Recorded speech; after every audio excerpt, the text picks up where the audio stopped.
Good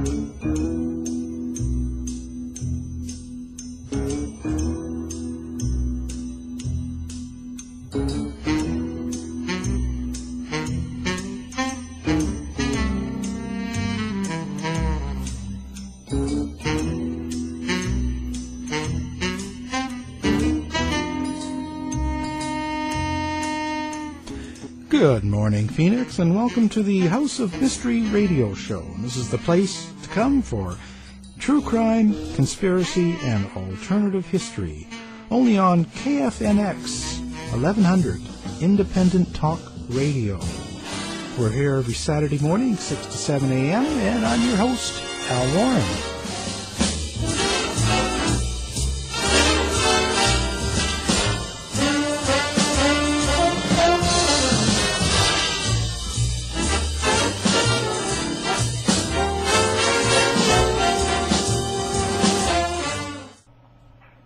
You're back in the House of Mystery, and joining us today is an award-winning, best-selling author and host on Dark Minds, on Investigation Discovery. It's M. William Phelps. Thanks for being on the show. Hey, Alan. Thanks for having me. I appreciate you inviting me. Oh, it's my pleasure. It's now, you've written 30 books. Did you know you were always going to be a writer? No. It wasn't like the day before I started writing, I knew I was going to start writing. I don't have that type of story. I didn't grow up, wanting to be this famous guy who writes about serial killers or nothing like that. I kind of went through a crisis in my 20s, and I started to write in journals. And, a suggestion of a therapist to start writing in journals. And then I took that to the next level because I was just so passionate about writing. I realized this is what I want to do here. So I just kind of followed that passion, Right. Well, what led you into serial killers? And as I say, you've got the mind of the female killer, murderer. So what brought you into that particular area? Yeah, I mean, I've written 30-something books, 4 history books. Some of those history books include murder, but a majority of the books deal with female killers and or serial killers. I've written 6 books. I'm writing my 7th book about a serial killer as we speak. I gravitated towards, first of all, my first book was about a female serial killer, Kristen Gilbert, in Springfield, Massachusetts. I live just below Springfield in Connecticut, right on the border, and so I followed the trial, et cetera, and I started working on that book, and I realized that Kristen Gilbert, though she's a serial killer, she was a complex human being, a very interesting person to write about, and that's the same with most female murderers. When you're dealing with a female murderer, maybe we'll call it a one-off murder, a woman who just murders one time. Right. Everything is motivated. The motivation all begins psychologically. So she is a complex human being who decides to commit a murder. And when you're writing, you need that. You need a complex person. I've written about males who are complex, but none as complex as the female murderer. She is just incredible, really. So you find it's more personal with the female killers? Yeah, I definitely do find that it's more personable, it's more psychological, it's more intimate. Everything she does with a thought process behind it. So I like to explain it this way. And I apologize for my dog barking. The male guy just came.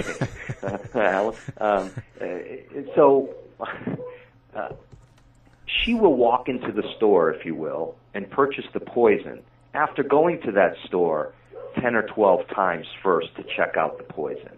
Then she'll bring the poison home. She'll put it in her cabinet where she'll leave it there for maybe a month and think about how she's going to use that poison. I'm using a grand example, but it's the truth. I mean, she really thinks about what she's going to do. Right. Yeah, I've heard that female serial killers generally know their victims, whereas males don't. Yeah, I mean, that is true in a sense that when you're dealing with a female serial killer, generally speaking, Eileen Warnes, a.k.a. Monster aside, you're dealing, and we could argue that she probably knew some of those victims too, but you're likely dealing with a healthcare worker or someone who works around people that she cares for. So in that sense, yes. It's more that the victims are just closer to her, whereas the male serial killer definitely does not know his victims. I mean, that's one of the prerequisites, if you will, of being a male serial killer, that you're choosing random victims. Victims, however, that fit a profile for you, that fit what you need in your fantasy. Yeah, it's crazy. Now, the series that you were doing for ID, Dark Minds, that deals with female serial killers as well, doesn't it? Well, Dark Minds was we did 23 episodes and over 3 seasons, and Dark Minds was it focused on unsolved serial killer cases that, I went out, it's a journeyman type of show, I went out, I looked at these cases, and I tried to gather information as much as I could, interview people, and then we profiled each serial killer that I was kind of hunting, whether it be male or female. So it was an interesting adventure. So now I've heard it ended. Why was that? Was it just too many not enough cases or something, or? Well, yeah, I mean, there was a combination. So the cases were getting thin. I mean, I had gone through every unsolved case in this country and Canada, basically.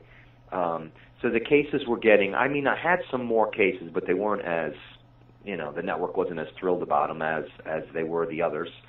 And Investigation Discovery was going in a different direction. They were getting away from the journeyman type of a man on a mission series and going for the more cookie cutter, wives who kill their husbands type of stuff. And it was a good time. All shows ultimately get canceled. I had 3 seasons. I'm very grateful, very honored, very humbled by having 3 seasons. I've done plenty of television since then, and I have a new show that I'm working on now that, hopefully will air within the next year. Things are good. Yeah. Oh, yeah. With all your writing and everything, it sounds like you're always busy. A lot of books. Yeah. Now the last book, One Breath Away, and it's about the Hiccup Girl, and she went from a media darling to the convicted killer. What brought you to that? How did you find that case? Well, that case to me was in the news, the Hiccup Girl was 15 years old. She was on the Today Show. She's on Inside Edition. She's all over the place. She's a YouTube sensation. She's like viral, and she's got the hiccups for 5 weeks, and the media turns her into a celebrity, if you will. And I kind of rolled my eyes with everybody else. The poor girl has the hiccups. And what do we do in this country when someone has the hiccups for longer than a day? We turn them into a celebrity, right? Give them their own show. Yeah, that's what we do, And, I wasn't interested at all. I turned it off. It just wasn't something I spend my time on.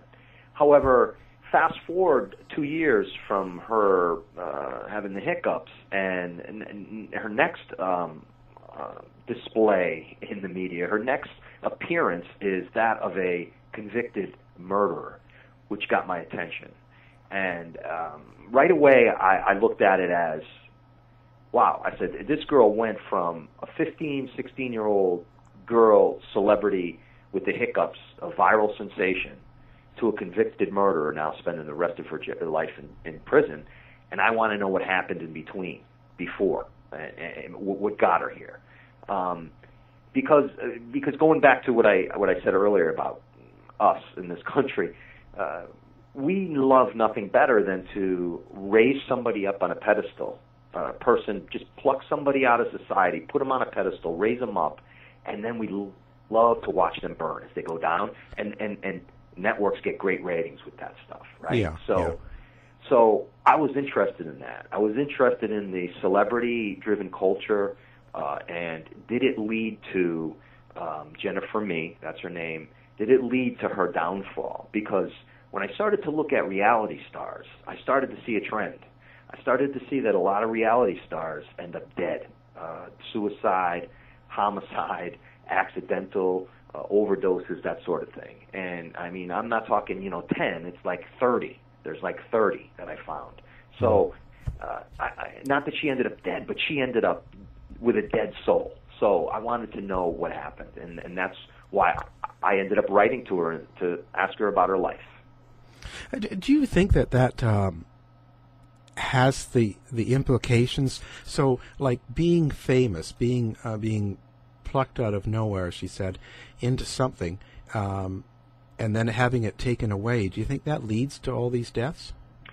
Well, I don't know, but I do know that it doesn't help. I mean, it can't be blamed for it, but I know that when you take somebody who's not ready for something, when you take a 15-year-old and you fly him all over the place and you put him on TV and you buy him dinners and you buy him day trips at the spa, and this is, I'm talking about the Today Show, and you're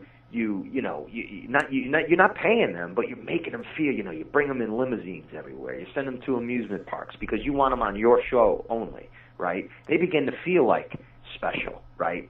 But then you stop calling, right?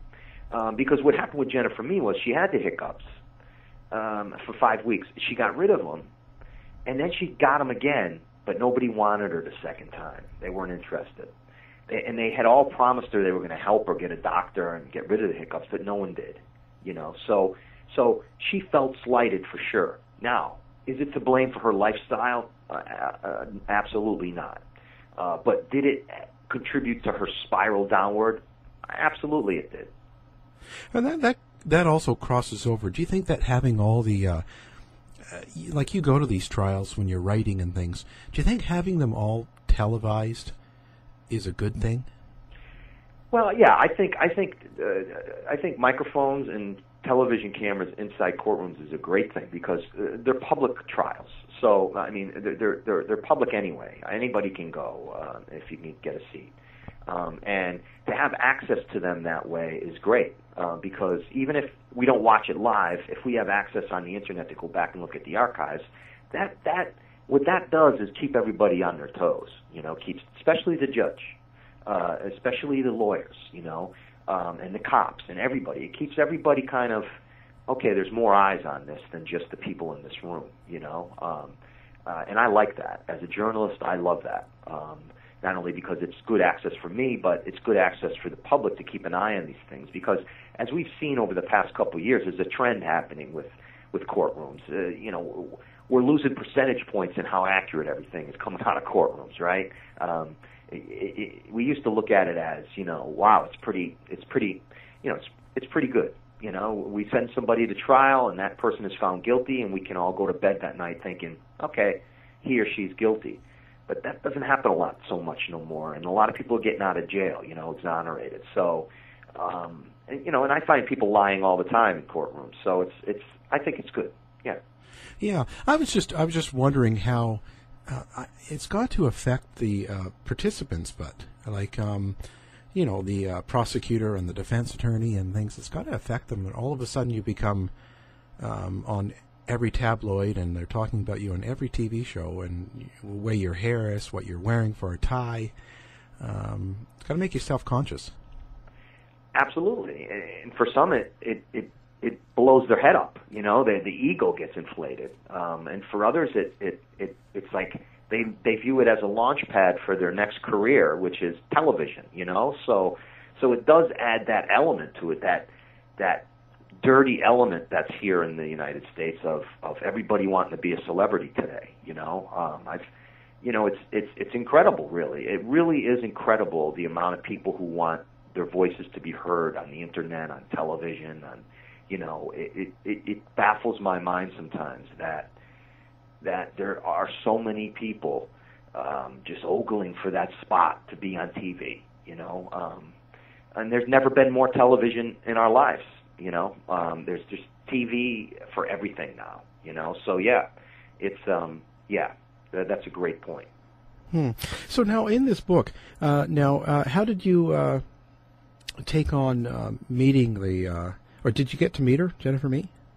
Yeah, well, I interviewed her through phone and letters. Her parents, actually, her parents are the ones who responded to the letter that I wrote to Jennifer. Her parents called, and they're like, Jennifer sent us the letter, and we're responding, and we were wondering, what's your interest? So I explained to them my interest, and they were all for it. They were like, transparency. We want to tell you everything. We want to give you everything. We want the story to be told, because there is a controversial element to it where Jennifer she wasn't the trigger puller in the murder. She wasn't at the scene when it happened, but she was like the one convicted of first-degree murder because she lured the guy to the scene, that sort of thing. So the parents wanted the whole story out because the whole story hadn't been told. And so I started to interview them, met them, and then I started to interview Jennifer. And talking to Jennifer Mee is like talking to a 10-year-old, really. Her letters are, the simplest words are spelled wrong: cried, tried, those types of words. She's very undereducated. She's very street gangster type, and so it was difficult. It was really difficult. So interviewing her parents and her sisters was good for the book. How did you find the parents, and did you think they came to you with an agenda of some sort, or? Well, no, they came to me because I wrote to Jennifer. So I wrote to Jennifer. Jennifer sent them the letter. I wrote to her, and then they called me because of that letter. So yeah, they came to me. Did they have an agenda? Look, everybody has an agenda. I went in with an agenda. Jennifer Mee has an agenda. Everybody has an agenda. Was it a nefarious agenda? Absolutely not. Rachel Robideau, Jennifer Mee's mother, she's tarred and feathered in the media. She was Rachel blamed for everything, for taking money from her daughter that she made on the hiccups, and none of that was true. So Rachel was like, I just want the truth out, and I tried to redeem her a little bit. I got slapped a couple of times from reviewers and stuff for doing that, but the truth is the truth. I can't change it. I can only be the messenger. Right. Yeah, that's all you can do. You're telling the story. So how did what was the basic facts of the case? The basic facts of the case are that Jennifer was living with this girl, Jennifer, another Jennifer, and two men, young men, 19 and 23, I believe, Lamont Newton, LaRon Rayford. They were all living together in an apartment. And Jennifer, at the time, was dealing drugs. She was a crack cocaine dealer, and she was prostituting herself, and she was doing all sorts of street activities she was doing a lot of ecstasy. She was doing a lot of cocaine herself, drinking. She had just fallen off the deep end, really. How old was she? She was like 18 at the time, 19, but she had started all this when she was 13, a couple years before the hiccups. She had started this dealing, crack dealing, and having sex with street guys and hardcore guys, and really living a hardcore life. You look at her Facebook page and stuff, and she talks the gangster talk. There's money spread out on the bed, or money spread out, like a 50 Cent type of thing, and so she lived that lifestyle, and then the hiccups come along, and she's still at home. She's living at home. She's hiding this lifestyle, and the hiccups kind of get her away from it. She stops doing everything. She wants to graduate high school. She changes her life, and then the hiccups go away, and then bang, she jumps right back into that lifestyle. And so she's living with these guys, and come to find out, they're involved in all kinds of stuff. And one of the things they're involved with is they kind of lure people by dealing weed and stuff like that to a certain area, and then they'll roll the person. Yeah. They were using a site called Moco Space, where they would meet. She would meet men on there and say, meet me at so and so, and I'll sell you some weed or whatever, and we'll do a date or whatever. And then the two guys would be waiting for the dude, and they'd roll him, take his money, and that was a kind of a scam. Well, they were doing that, and they ran into a guy who fought back, and the guy who fought back ended up being murdered. Now, this is where the controversy enters the whole thing, because it seems that and I could never nail it down because it's not there. There's some indication that this guy was going to meet Jennifer because she had plied him with wooing him for a couple of weeks, meaning she met him online and and she talked like she was interested in him and wanted to date him. Whereas there's other information, good information, that says that he was on his way down there to buy a small dime bag of weed or something like that. Or maybe it was a combination of the two. Whatever the case, Jennifer was responsible for getting him down to this area. Once he comes, she says, "Oh, go over there for a minute. Go around that corner." So he walks around the corner, and she begins to walk back to the apartment where they live. And then next thing is a fight ensues, and he's shot several times, and he dies. So all three end up getting life for that. And so those are the basic facts of it all. There's a lot more, but those are the basic facts, Alan. Right. And so you interviewed the mother. How did she take this, and how did she not know about the crack dealing and all that before the hiccups, and then even after? She did not. The stepfather did. The stepfather admitted to me that he did know about the crack dealing. He had discovered it. The mother was working 3 jobs. Okay. Yeah. The dad, the stepdad, is at home, kind of on disability, and there's 4 girls in the house. Jennifer's the oldest, and they got their hands full. These people, they live in St. Pete. This is a family that moved from a small 4-way intersection town in Vermont down to St. Pete, and totally, as the stepfather said, it was the biggest mistake of my life is bringing them down there. But Rachel Robideau, Jennifer Mee's grandparents, were sick, so the mother went down to help. So the mother's working 3 jobs. She's just trying to get by, and meanwhile, Jennifer's running wild. Then there's another element to this that I discovered while I'm working on the book that was never reported, and that is that while Jennifer was 8, 9 years old, 10 years old, living in Vermont, she was repeatedly raped for like a year, and I have witnesses to it and everything, by some people in the neighborhood where she lived. And this kind of damaged her, as you would suspect, because the way I've learned it, Alan, is, and I've done so many of these cases. I've interviewed hundreds of people and studied the psychology. A girl does not just start prostituting herself or start dealing drugs. She doesn't wake up one morning and say, "You know what? I'm 13. I think I'm going to start selling crack cocaine today." There's some trauma there somewhere that allows her to think in that manner, to allows her to step out into that world. I like to say that prostitutes, especially, I don't know any prostitute who was an 8-year-old girl playing with her Barbies, dreaming of one day becoming a street whore. I don't think there's one out there. It's something that happens. So when I started to look at all this, I really saw a person who was damaged in Jennifer Mee, a very damaged person. Yeah, that's it's hard to take. Do these cases kind of I guess they've got to affect you in some way? Oh, Alan, you asked the $64,000 question. For many, many, many years, I've done this. I've read 25, 28 books and 30 books, and and I could close my door in my office, the other side of the door of which the dog was barking. Yeah. And I have a big office, and it's not really part of the home, but it is part of the home. But it's my workspace, and I close that door at 5 in the morning. I come in, I work, and 5, 6 at night, whenever I stop for the day, I get up, I go out into the house, and I'm part of the family now. And I've done that for years, and haven't had no trouble doing that.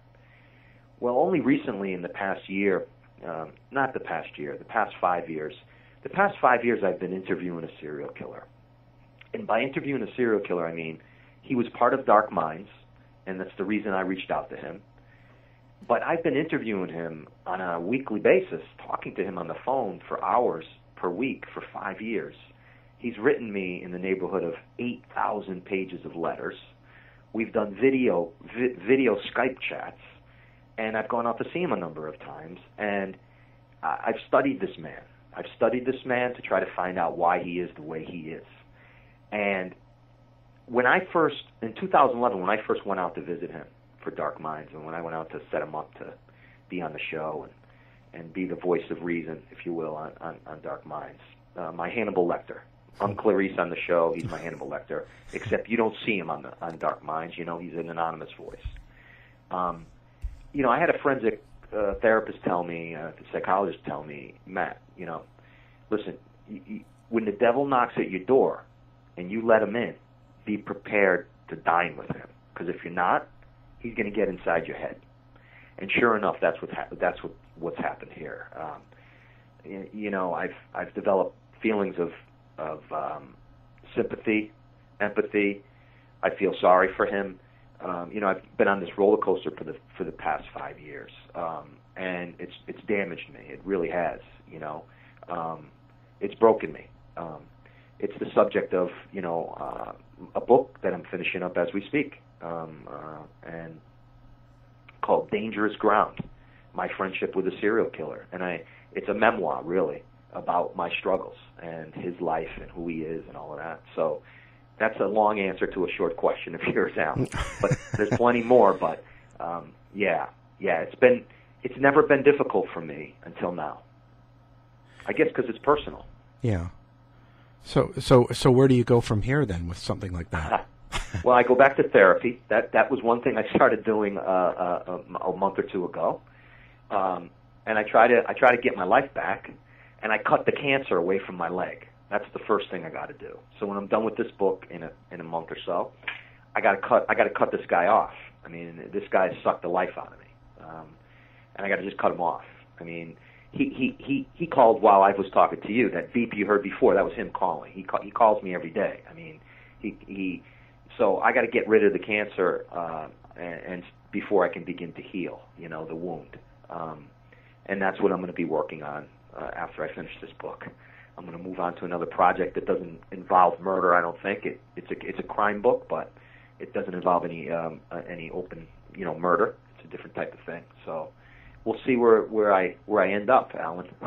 Yeah, I guess it's a difficult thing to be talking on a regular basis with someone like that. Yeah, it is. I mean, and look, throughout my career, I've heard everything. I've seen the worst type of crime scene photos, and I've been at crime scene. I've seen it all, right?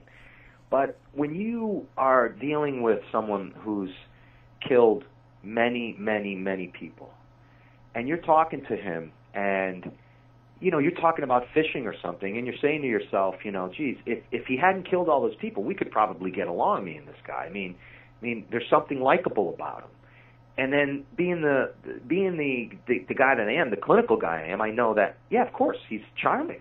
That's what they do, right? They charm you, they lure you into their web, and then they kill you. I mean, that's what they do. So it's a psychological chess match that, you know, has gone back and forth. And you know, and he told me, he says, you know, you're like family to me. You know, you're like the only family I got. You know, and there's just so much.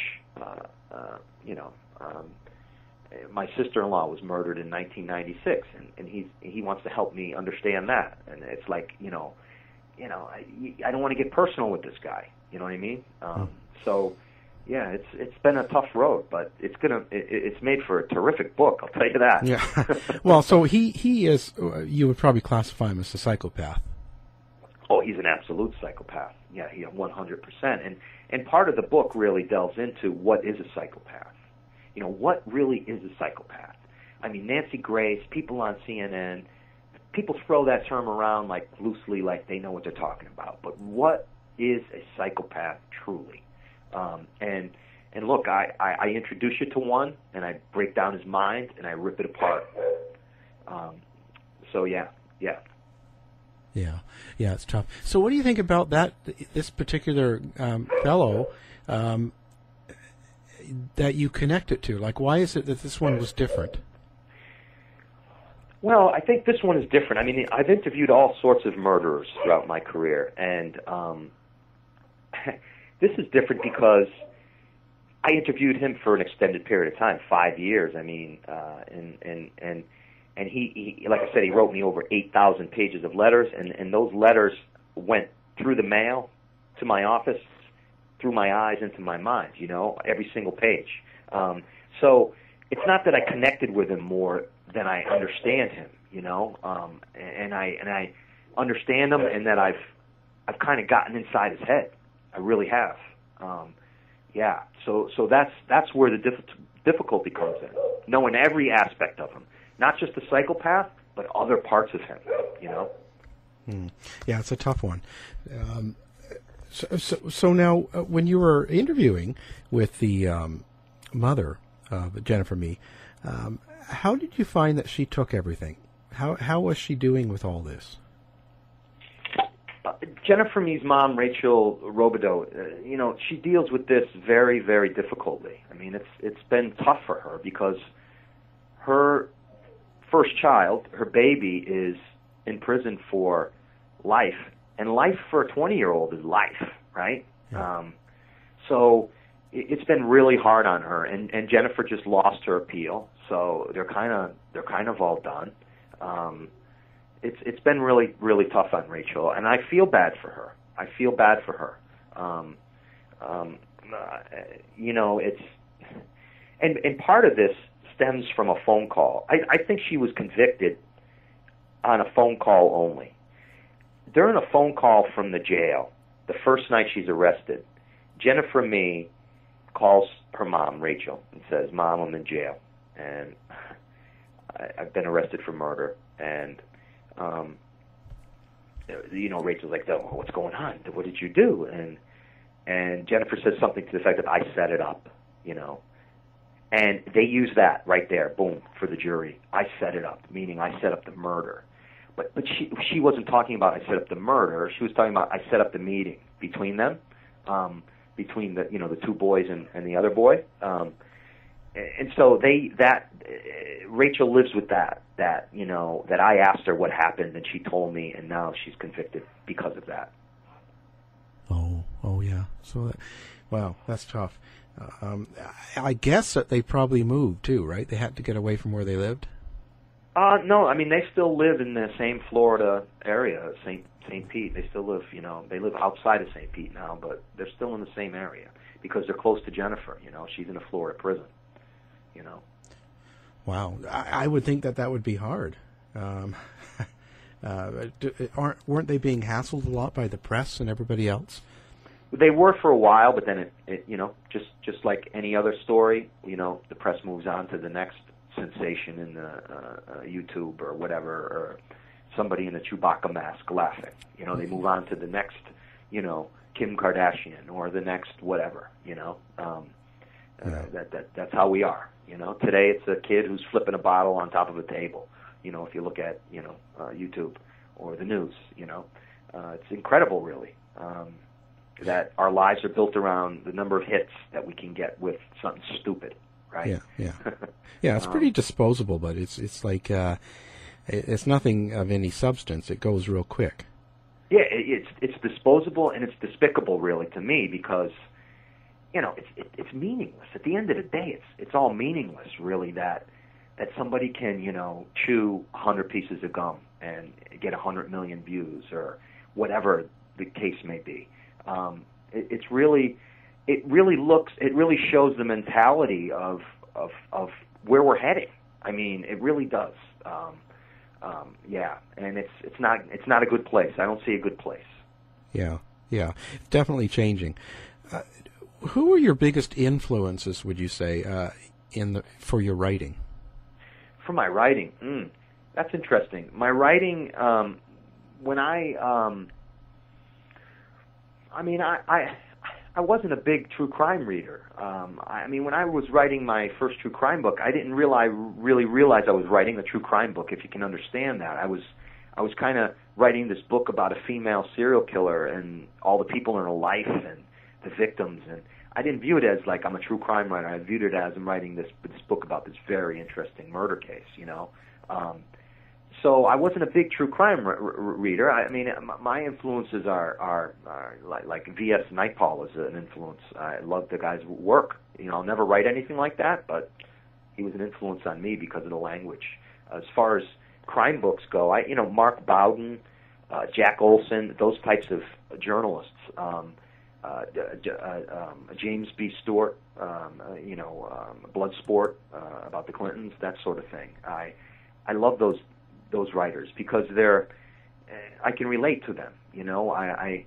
I like to get in there, and I like people to, and people say this all the time when they read my books, they can feel me in there. They can feel my sense of compassion or my sense of anger or my sense of humor, or part of me is there. We like to say that we're objective, right?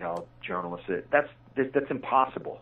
It's impossible to be entirely objective, especially when you're a book writer, because you spend so much time with your subjects. It's impossible to be totally objective. It can't happen. My influences were, those are my influences. Who did you like working with best? Who did I like working with? Yeah. I like working with really great prosecutors. I like working with prosecutors who want to get the truth out, who are determined to get the truth out, even if it blemishes them, even if it tarnishes their reputation. They want the truth out. I really respect that, and I really admire them a tremendous amount, and it's great to work with them. People who are standoffish and think that I'm coming to them to try to expose some secret, we don't get along well, because I'm not. I'm not looking for your secrets. I'm just looking to get the truth out. That's what I'm looking to do. Unfortunately, for some people, the truth is going to hurt, right? So those are the people who kind of, they put up a wall, But yeah, so and look, great homicide detective. I've met homicide detectives all over the world, really. And you meet a great one who is not afraid of telling his story, and man, I love it. I love it. Do you think that the prosecution and prosecutors and even the police, for that matter, are kind of under a pressure to get convictions or a certain rate of convictions? Yeah, well, I think cops are all the time, not convictions, but make cases. Cops are constantly, homicide detectives are constantly under pressure from the chief, who's under pressure from the mayor. If you ever seen The Wire, there's a lot of truth to that. I mean, that's a true story, basically. With some fictionalized events, but the bean counters. We need a certain amount of homicides solved, or we don't get the funding for this, right? So yeah, there's all kinds of pressures coming down, especially when you have a high-profile case. When you have a high-profile case that hits the media, and we could argue all day what makes a high-profile case, but we know what makes a high-profile case in this country. A lot of people are afraid to admit it, but we know what it is. I call it the Natalie Holloway effect, right? Mm-hmm. So when a blonde, blue-eyed college girl from a rich family goes missing, the satellite trucks are at her house. But let me tell you, I could line up 30 immigrant or minority people who've gone missing that nobody cares about in the media, right? So because that's what we're focused on. We're focused on rich, wealthy, good-looking people, and generally white, and that's sad. So when those cases get into the media, there's a tremendous amount of pressure on these people to really put the hammer down. Sure. Yeah. Oh, so what do you think of our justice system, our legal system? I think our legal system is flawed, and it always will be. But I think it's pretty good. I think it benefits. I think it benefits the prosecution more than it does the defense. But then again, look, most people sitting in the courtroom facing trial are guilty, right? They're not innocent, right? So it's not that they hadn't done something to get them there, right? Sure, there are innocent people who are convicted, absolutely, and we see that more and more. And it's a sad tragedy whenever that happens, and it makes me sick to my stomach when I see it happen. But most people facing murder charges have murdered somebody. Most what I worry about more than anything else is I worry about judges. I worry about judges who give offenders, and I don't know why they do this, especially sexual offenders who rape kids and women and all sorts, who give them breaks, cut them breaks, give them 5 years when they could have gotten 10. You know what I mean? Let them out on parole when they could have kept them in jail. And when there's a first offense and a second offense, not throwing the book at them. There's these judges all over the country. I don't know why they do it, but they do it, and that really worries me. Wow. So what are you planning on now? So you're saying you're working on this book. Yeah. And you've got another one coming out in July, don't you? Like, if you... Yeah, July, August. Yeah, it's called If You Only Knew. It's an incredible case. It begins in like Knoxville, Tennessee, and it goes all the way up to Michigan, and then it goes all the way to the Supreme Court. The case is argued in front of the Supreme Court in Washington just about 18 months ago, and it's a case of a woman and her aunt who wind up involved with the death of the uncle, the aunt's husband, and the circumstances surrounding this are just the most incredible you can imagine, and there's so many great twists in this that for me to talk any more about it would give a lot of it away, and so I'll just say that your jaw will be on the floor at like page 100 when there's one twist, and the person here who is in prison for murder, who's doing the time, did not commit the murder. Is she innocent? Absolutely not. She committed crimes all day long. But is she guilty of murder? No. And I think the book kind of explains that. I never come out and say that, but the book kind of, it's implicit if you read the book. So it's kind of like the making of a murderer sort of thing. Not so much, because I believe that scumbag is guilty as hell. Yeah. Well, yeah, but kind of the same, a lot of people believe that he's innocent, but yeah, that's a different story. A lot of people believe he's innocent based on a documentary, which is not journalism. And that's, I think, where what we should be talking about in the broad spectrum of all of this is that documentaries are not journalism. Documentaries are story, skewed from one side, Yeah. And yeah, that's interesting. In fact, I have a book sitting on my desk right now called Indefensible by the prosecutor that I'm reading for a blurb to give them a quote about that case, and he lays it out. He lays it out pretty well in this book. That Steve Avery is where he belongs. In fact, maybe a bullet in the back of the head would be better for that guy. Yeah. Yeah.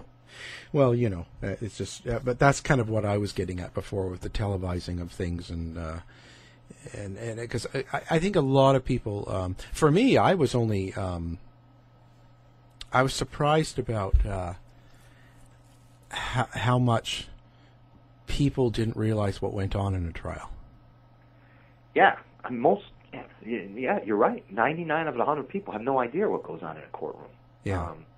And I'm surprised at how people were just all of a sudden drawn to this, and then all of a sudden they're like, "Wow!" They just didn't signing petitions. Yeah, it's kind of weird. So, it starts with the title, "Making a Murderer." The title right there is bias, right? So you're right, and yeah, everybody could use a few hours of watching a murder trial. Everybody could use that. Yeah, I did it in college, and but it's just crazy how people are out of touch with it, I think. And then we wind up with these petitions, and people marching on Washington for a guy who is, like I said, a scumbag. I mean, that is just, to me, that is just wow. Like, when I see that, now this is not to say. Was there some weird stuff that the cops did, and were sketchy stuff cops did, and with the kid, is he complicit in not to say there's no questions here. That's not what I'm saying. But is the right guy in prison? Hell yeah, he is. and there's clear evidence if you're in the, if you're in the courtroom, there's clear evidence of the fact, I looked at that case for a book long ago, and I decided at the time, this guy is he's too disgusting for me to even write about, and I moved on. You must have a pretty exciting life then. You must be pretty happy. Yeah, generally speaking, I'm a very happy guy. The last 6 months or so have been kind of difficult because of all the emotional trauma of what I'm doing now that I'll eventually get through. But yeah, I'm a grateful guy. I'm very humbled. I'm a lucky guy. I jump out of bed in the morning to go to work, and that not a lot of people can say that, and I'm very fortunate, and I never ever look at that back at that because I'm very fortunate and very lucky. I'm doing what I want to do, and who can say that really? I mean, not a lot of people. So. Yeah, I was going to say you got it all going for you, and very interesting life, very interesting. All the true crime in the books and TV, and wow, you got your health, your mind, you got it all. And I got a couple of films we're working on this summer too that from my books that looks like they're going to get made. So I'm very happy about that. That's a first for me, and I'm very happy about that. Wow. Yeah. So so that's what's up next for you. What's your contact information for people that want to get a hold of you? Right. M. William Phelps, as in Matthew, mwilliamphelps.com. And then, you can go there. You can find me on Facebook, M. William Phelps, or Twitter, at M. William Phelps, and, reach out to me. And, one thing I'm known for on social media is answering people's questions and talking to people and being a real person. I'm not some guy who hides behind the jacket of a book. I'm out there, and I give a lot of lectures. I do lots of stuff for the community. I'm giving away a scholarship tonight to someone who wants to go into criminal justice. So, it's a good life, and I'm very fortunate to have the fans that I do. So I'm very appreciative. Well, and we thank you very much for taking the time to be with us today. Thanks, Alan. Show is over for now. Was it as good for you as it was for me? Well, good night. This has been a production of the Z-Talk Radio Network. I'll be back.